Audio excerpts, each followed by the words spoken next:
real talk now for a minute.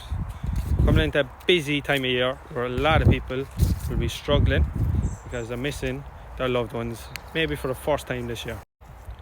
Now, I posted a day in the life yesterday, and it's one of our busier days. But luckily, not every single day is as busy as that.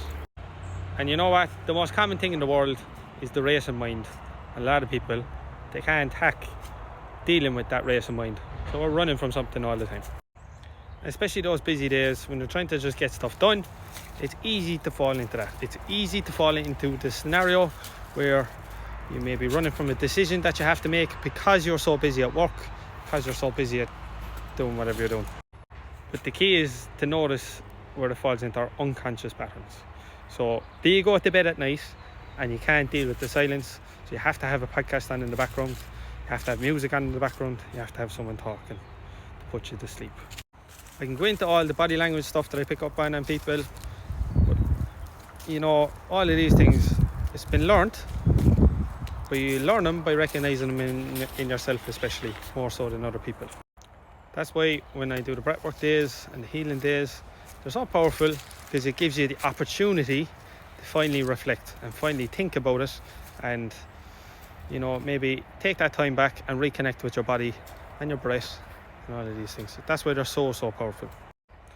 So when you have a race of mind and you have a lot going on and you might be struggling over Christmas, maybe it's a good time to reflect. Maybe it's a good time to face up to that decision and make that decision that you have been avoiding, or face that fear or that emotion that has been crippling you.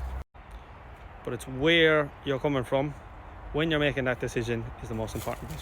Are you listening to your gut? Are you listening to your head? Which of the two are you doing? So I had a couple of decisions to make lately. I had to make sure that I was listening to my gut, and if I wasn't listening to my gut, I would be making the wrong decision.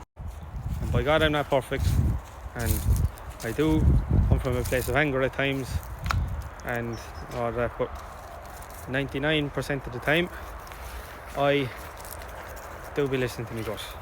Especially in the last period, I suppose, I think I've let people invade my boundaries. I've said yes to too many things, too many people, and then you don't get your time back and you stop noticing all the things that I would normally notice.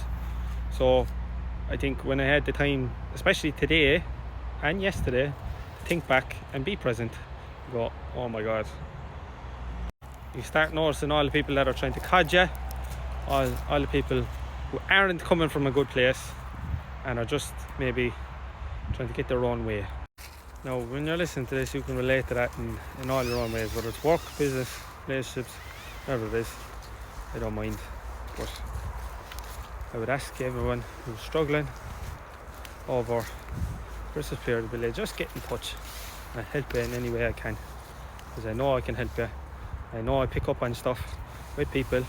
It's my gift, and I'm in a unique place where I can do it from a football element, and I can also do it from all the other stuff that I do with the Nora Hub and even a personal level. So you just get in touch if you're struggling, let me help you out and we get you sorted.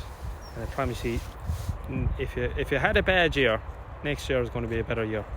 But you have to set your intention. You have to do something about it. You can't just be a big victim about it all, you know. So that's a big thing this Christmas that I want to get off my chest.